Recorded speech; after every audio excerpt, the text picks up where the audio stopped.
Bismillahirrahmanirrahim. Assalamualaikum warahmatullahi wabarakatuh. Waalaikumsalam warahmatullahi wabarakatuh. Bismillahirrahmanirrahim. Wassalatu wassalamu ala rasulillahi ajma'in wa ala alihi wa sahbihi ajma'in amma ba'd. Alhamdulillah wa syukurillah, Allah subhanahu wa ta'ala pertemukan kita kembali di sesi ke-23 kali ini. Ini merupakan nikmat terbesar dan merupakan suatu pilihan yang dipilih oleh Allah. Tanpa ada rasa semangat, dukungan, waktu, kesempatan yang Allah berikan kepada kita, maka kita tidak akan sampai di tahap sesi ke-23 ini. Ini berkat rahmat dan ridhonya Allah Subhanahu wa ta'ala. Salawat serta salam tak lupa kita aturkan kepada Nabi kita, Nabi Muhammad SAW, yang mana selalu kita nantikan syafaatnya di akhir kelak nanti. Yang kami hormati Ketua Yayasan Geria Sehat Istana Al-Ustadz Burhanuddin di Mojokerto. Yang kami hormati pula para segenap pengurus Yayasan Geria Sehat Istana dan para trainer yang tidak dapat kami sebutkan satu persatu, dan yang kami banggakan para peserta ahli terapi bekam ahli utama angkatan kedua.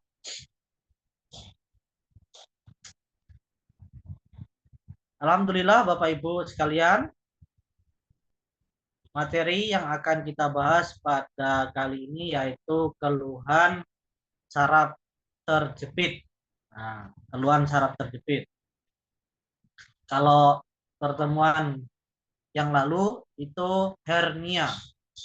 Nah, sama-sama bagian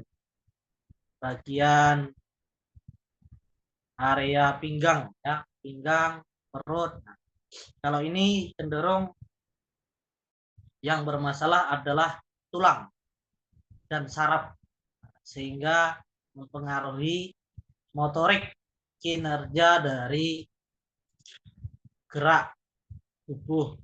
Biasanya kalau saraf terjepit ini cenderung kalau kaki saja, kalau tangan saja. Itu yang terjadi. Baiklah, tidak usah berpanjang lebar, langsung saja kita masuk kepada materi. Tentunya untuk tidak melebar jauh, materi yang kita bahas tentunya pengertian, kemudian jenis-jenis saraf terjepit itu apa saja, faktor penyebabnya apa, gejala yang disebabkan, yang ditimbulkan apa saja, kemudian titik bekam. Untuk pengertian saraf terjepit itu terjadi adanya tekanan pada saraf tersebut yang disebabkan oleh jaringan, tulang, atau benda di sekitarnya, sehingga ada himpitan atau terjepit sehingga mengganggu sistem saraf untuk menggerakkan bagian tubuhnya itu. Untuk jenis, nah jenisnya ini ada 6 jenis saraf terjepit.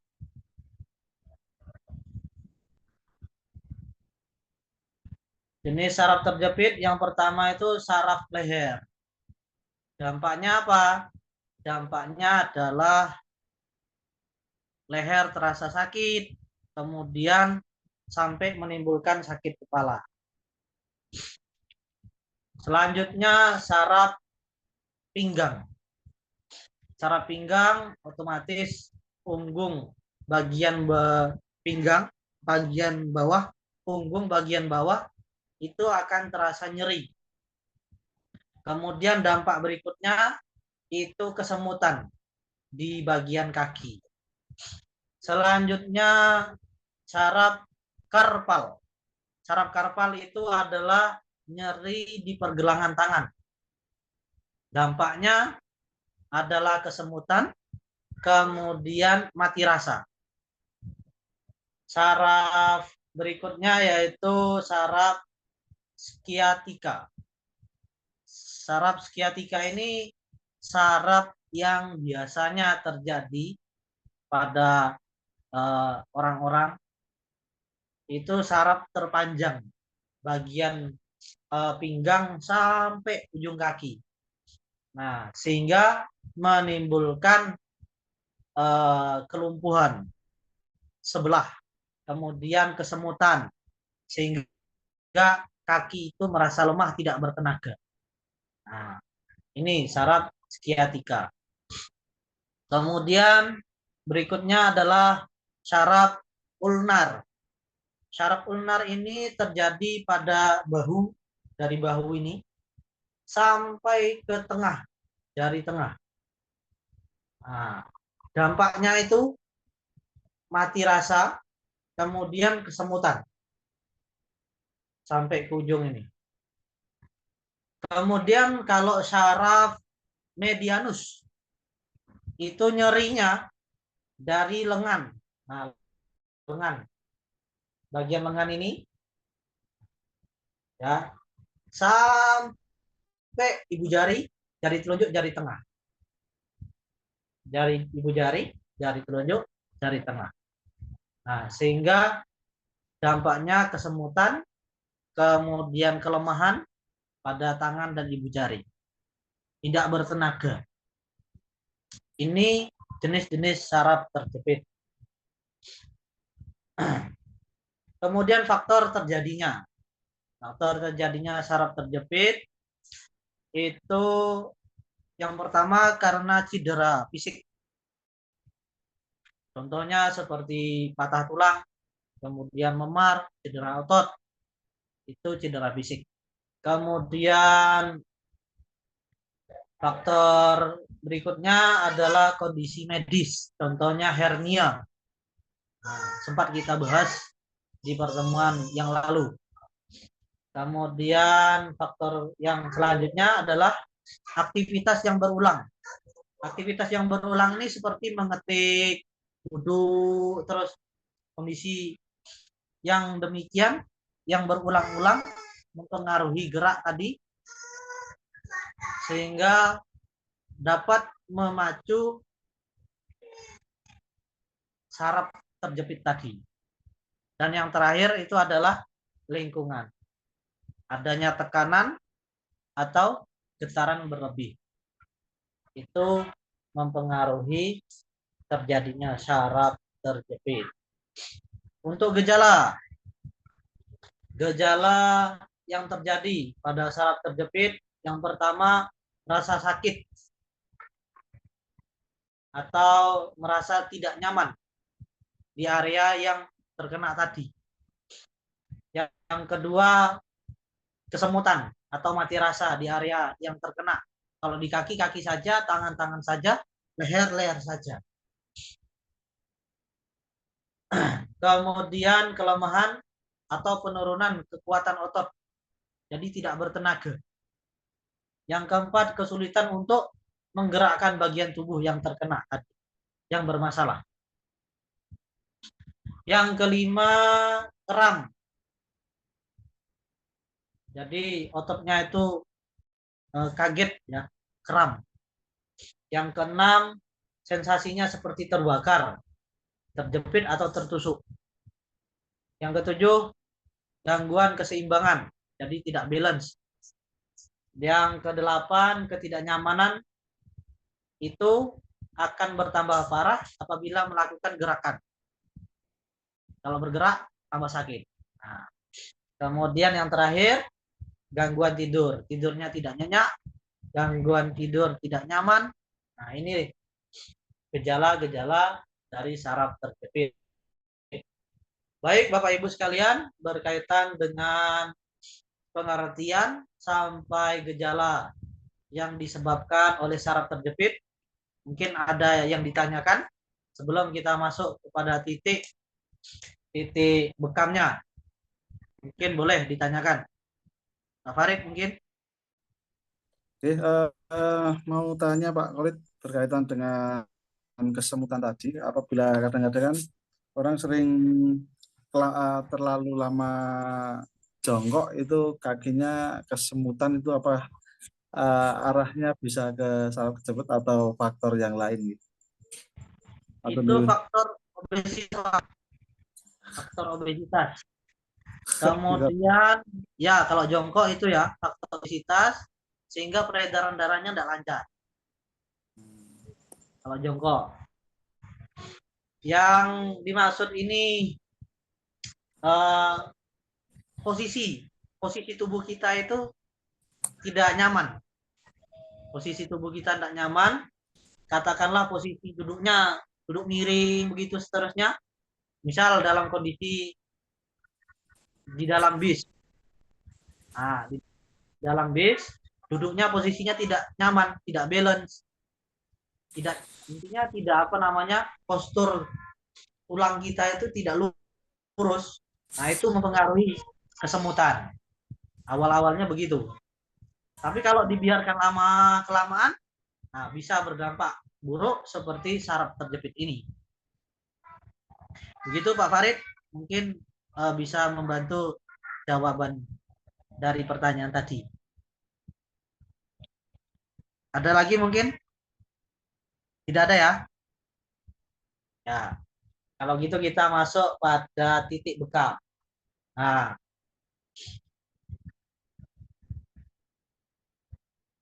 untuk titik bekamnya, bagian kahil, poros pinggang, kemudian area pinggang kalau kanan kanan saja, kalau kiri kiri saja. Nah, kemudian bagian kaki, kaki saja, full, kemudian kaki kiri kiri saja, kanan kanan saja.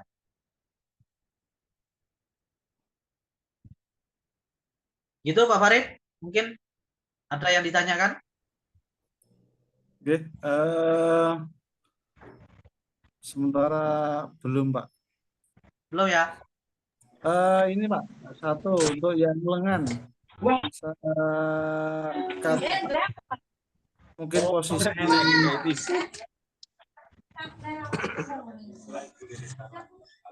mau tanya Ustadz. Ya, boleh. Ya. Untuk saraf kejepit ini berarti bukan hanya di tulang belakang saja ya, bisa beberapa tempat yang lain juga ya. Sebab kalau Bisa, dari bisa. orientasinya tadi bisa mungkin ke tangan dan lain sebagainya juga ya ini ya. Ya, bisa. Sebab kalau paham saya kira aurat kejepit itu hanya sekitar pinggang dan punggung. Ya. Jadi alhamdulillah. Bisa jadi untuk gangguan contohnya kram leher itu bisa juga karena saraf kejepit juga berarti. Kalau kram leher tergantung ototnya yang bermasalah atau bagian tulang poros. Oh. Yang merasakan nanti pasiennya. Pasien bermasalah kira-kira tulang lehernya itu atau bagian ototnya.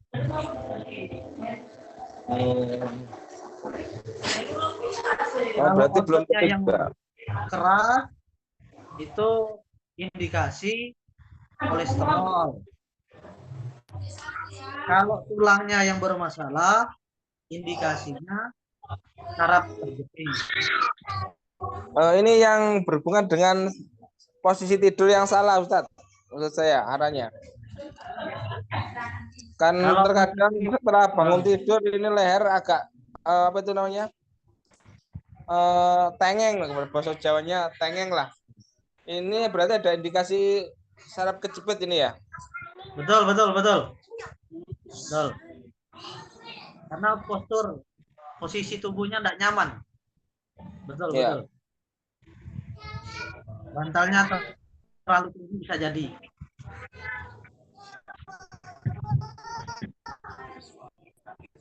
Gitu Pak Nuri? Nah, sedangkan di gambar ini kan orientasinya ke punggung nih ya. Sedangkan Ya, kalau betul. kasus leher kan biasanya kita bekam ke area pundak sama belikat. Kalau belikat apa ini? Ya, betul. Jadi kalau lengan bagiannya itu poros atas dari leher makroh sampai apa namanya jantung atau paru. Luruskan poros itu. Kemudian belikat, baru tangan. Nah, pulkan. Pak Farid, pertanyaannya kan tadi bagian lengan bagaimana menanganinya. Jadi dipulkan tembus. Nah. Itu Pak Nuri. Mau nanti untuk modulnya disertakan juga Ustadz untuk apa itu kejepit area leher sama pundak, barangkali di gambarnya nanti contoh gambar. Oh ya, siap. Terima kasih Ustadz. Terima kasih banyak usulannya. Mungkin Pak Franto ada pengalaman berkaitan dengan saraf terjepit, boleh berbagi pada kita semua ini. Saraf kejepit itu biasanya saya yang banyak-banyak itu di pinggul.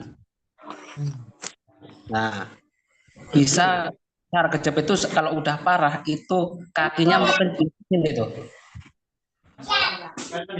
Jadi kalau menangani saraf kejepit itu enggak sekali pertemuan. Engkau lenekan. Enggak. Apa lek ono tamu tolong ya. Lanjut Pak.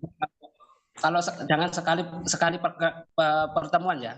Kalau menangani saraf kejepit. Ya. Nah, itu harus diurai karena harus diurai. Umpamanya besok kanan, besoknya lagi kiri. Nah, ntar atas. Ntar begitu selama sebulan itu harus seminggu sekali harus pertemuan itu harus rutin. Karena ini di tulang. Kalau enggak seperti itu, enggak tuntas. Saya pernah nanganin ibu-ibu saraf kejepit itu umur 62 selama 12 tahun. Kakinya satu kecil. Nah, caranya saya urai. Kalau urainya di peluncur ya. Kalau biasanya diluncur biar darahnya itu biar ngalir dulu lah. Dari pinggang, dari pantat ke pinggang itu. Nah, itu biar darah ngalir dulu. Ntar lihat warna darah itu seperti apa. Dia konsumsi obat apa enggak, ntar ketahuan waktu kita ngambil darah itu. Tanyain dulu, ini udah ditangani sama dokter apa belum? Harus ditanya dulu. Gitu. Kalau masih ditangani dokter, kita jangan terlalu ngasih pembekalan ke orang itu. Jadi ntar nggak ada gunanya kita terapi seperti itu, gitu loh. Selama ini terjadi begitu, Mas Khalid. Ya. Jadinya saya nanganin kalau udah dia selesai ditangani dokter, baru kita mau bekam. Gitu. Artinya pengambilan atau pembekamannya bertahap ya? Bertahap. Nah. Jangan dilangsungin karena sel darah putihnya itu biasanya nggak ngalir ke tubuh itu. Jadi dia memperkecil, lemes dia. Kakinya lemes. Tapi kemarin dapat lagi saya bapak-bapak itu begitu. Tapi alhamdulillah 4 kali pertemuan alhamdulillah udah 2 bulan itu nggak nggak lemes, nggak apa, udah pinggangnya nggak sakit. Alhamdulillah. Nah, tapi diurai kayak titik yang ini nih, di pinggang nih. Maksudnya diurai tadi, diluncur tadi ya? Diluncur aja lagi, diluncur. Karena darahnya itu selama dia minum obat itu dia darahnya kayak beku. Gitu. Diluncur aja. Ntar lama-lama dia tahu waktu bekam itu, gitu loh. Iya. Pengalaman saya kemarin sebulan, Mas Khalid, itu saya 4 kali pertemuan. Sampai sekarang udah 3 bulan itu udah nggak konsumsi obat dan nggak pernah kumat lagi pinggang sama kakinya lemesnya itu tadi. Ya, alhamdulillah. Yang penting itu aja. Yang penting harus rutin. Ya. Jangan sekali dibekam udah sembuh besoknya nggak 2 tahun nggak bekam lagi.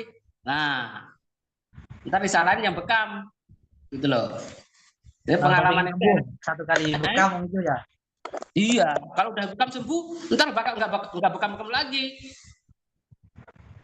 Akhirnya sering sebulan sekali, 2 bulan sekali itu harus rutin. Ya. Itu pengalaman saya, Mas Khalid. Makasih. Terima kasih banyak Pak Suwanto atas pengalamannya yang luar biasa. Pak Farid mungkin punya pengalaman menangani pasien saraf terjepit. Oke, Pak Khalid, untuk saraf terjepit mungkin ya seperti yang kemarin, hanya sederhana saja sih, hanya lambung, pankreas, pinggang, ginjal, terus ditambah 3 di bawah ginjal itu, terus sama titik keluarnya misalnya kanan ya saya tambah 2 berjajar dengan 3 yang bawah tadi.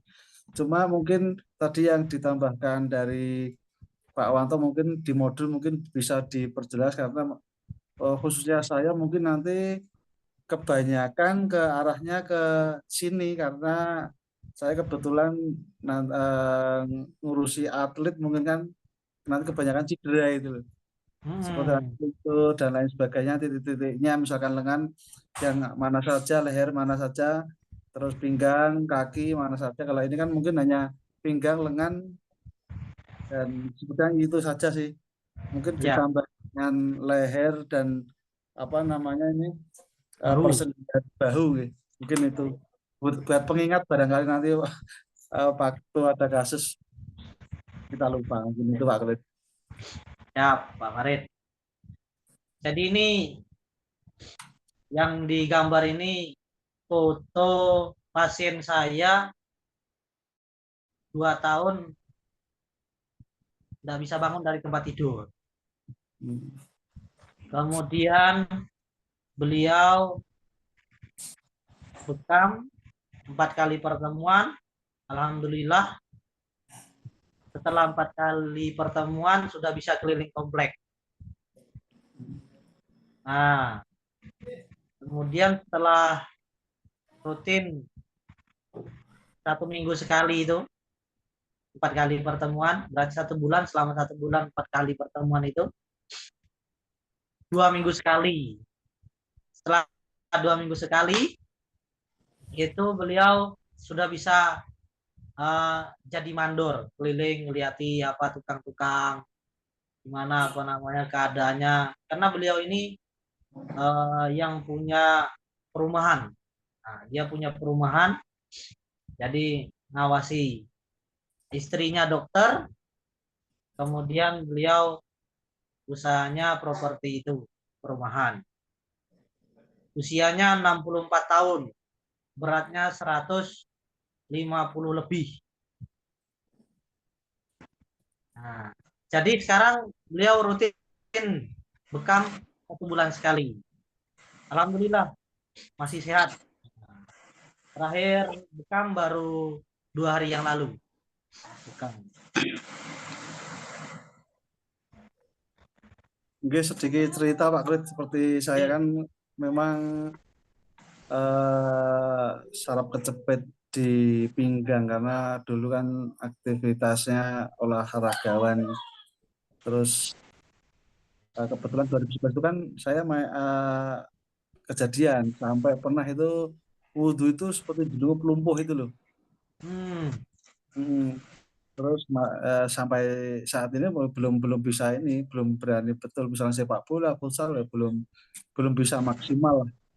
Mungkin nanti untuk mempraktekkan diri, mempraktekkan diri sendiri nanti, oke, bisa untuk penelitian.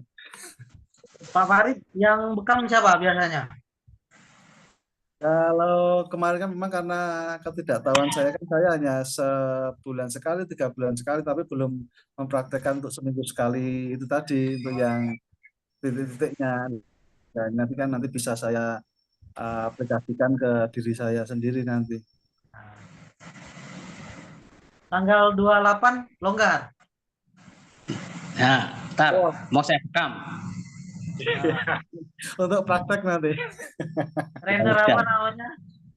Trainer dari Bekasi atau Asik. Siap Pak Wanto. Siap. Insya Allah Jumat kita berangkat sore.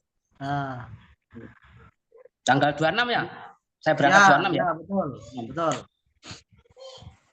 Oh, Jadi 28 ya Pak Khalid? Oh, 26 saya di tempatnya cara Kang Denny, acaranya Kang Jack. tanggal 28. jam berapa Pak Khalid? Acara jam 9. Jam 9 ya. Ya nanti Ya, lihat. Sepertinya kita akan 28 selesai. itu nganter Bapak itu kebetulan berangkat haji tanggal 28 atau enggak tanggal 29. Nanti kalau Oh misalnya gitu, itu berarti sekalian mampir. ya nanti Habis ngantar langsung mampir. 12. Semoga.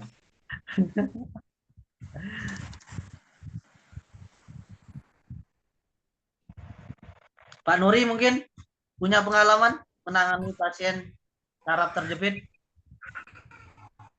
Kalau keluhan saraf kejepit sementara belum. Kalau masalah sakit pinggang ada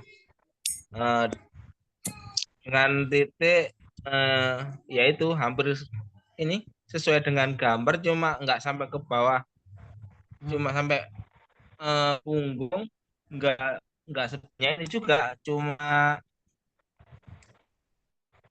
berapa, 3 atas itu Iya. sekitar 2, 2, 3 belah bawah sama samping, pinggul, pantap, bokong. Nah, ya istri saya sendiri yang saya bekam karena kelihatannya ini habis jatuh gitu. Itu aja. Kalau yang lain-lain, kalau rata-rata ya mungkin sakit punggung bukan karena nggak, kurang jelas karena saraf kejepit atau dia memang ada apa itu namanya masalah di punggung gitu aja. Rata-rata Ya. saya bukan itu untuk titiknya. Ya. Kalau keluhan, masa kalau saraf kejepit kan biasanya kan setelah tahunya kan setelah ini ya, setelah dari rumah sakit ya. Ya. Kalau yang nggak ke rumah sakit itu apa punggung, sakit punggung itu termasuk sakit jepit-jepit ya, saya kurang paham juga. Yang ada beberapa kasus kan untuk sakit punggung biasanya buat berdiri sakit di apa ini di punggung gitu biasanya. Itu aja. Yes. Memang setelah dibekam titik itu longgar, memang terasa ini bisa berdiri dan tidak sakit lagi gitu. Kalau untuk yang rootnya tadi masih belum tahu, baru tahu dari Pak Suwanto. Kalaupun ternyata saraf kejepit harus ini sampai 3 kali atau 4 kali baru tahu ini tadi. Iya. Mungkin itu aja. Iya. Menurut Pak Maulid, Pak Maulid, Pak Ramadan sih apa Pak Suwanto yang termasuk sakit punggung itu masuk saraf kejepit atau bukan gitu? Kalau untuk di sakit punggung. punggung, Pak Nuri, biasanya punggung itu lihat biasanya kan cara kejepit itu di tulang ya, Tulangnya ya. persendian tulang, Hmm. tulang belakang. Biasanya begitu. Kalau cara kejepit, dia digerakin aja nggak bisa. Oh, intinya gitu ya. Iya, buat duduk sakit, buat gerak sakit itu yang udah cara kejepit. Kalau umpamanya dia biasanya orang sakit pinggang tuh, ya, Ya. itu biasanya pengendapan lemak. Nah, karena itu di bekam itu kalau umpamanya darahnya di bekam darah kotornya, dia langsung enak, itu bisa terjadi. Kalau sakit pinggang, beda. Beda kalau cara kejepit. Kalau cara jepit itu sakitnya luar biasa. Yang pernah mengalami. Ya, kalau ini saya tambahin di luar bekam ya. Ini Pak Khalid ya, saya tambah sedikit ya, Pak Khalid. Jadinya orang cara kejepit itu kalau bisa ngurut itu bisa buat diuraikan urat-uratnya baru dibekam. Gitu. Itu cepat. Itu Pak Nuri.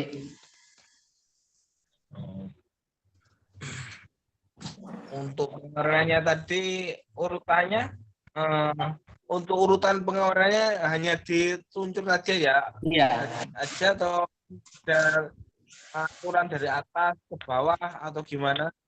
Kalau di persendian biasanya di punggung ya, di pinggang sampai ke kaki, ambil dari kaki sampai ke atas. Oh, dari Banyak kaki ini ya? kadang-kadang kaki itu nggak bisa diangkat kalau udah nggak bisa gerak tuh. Nah, itu Ya. diorek dari kaki sampai pinggang dulu. Udah lemes baru ke pinggang ke atas sampai ke punggung, sampai ke leher. Pelan-pelan, jangan kenceng-kenceng. Kalau kenceng tak teriak sakit itu. Yang penting terurai, lemaknya terurai. Ntar kalau di kop apapun dibekam itu darahnya bagus. Jadi nggak terlalu kental kayak jelly. Nah, itu Mas Nuri. Terima kasih, Pak.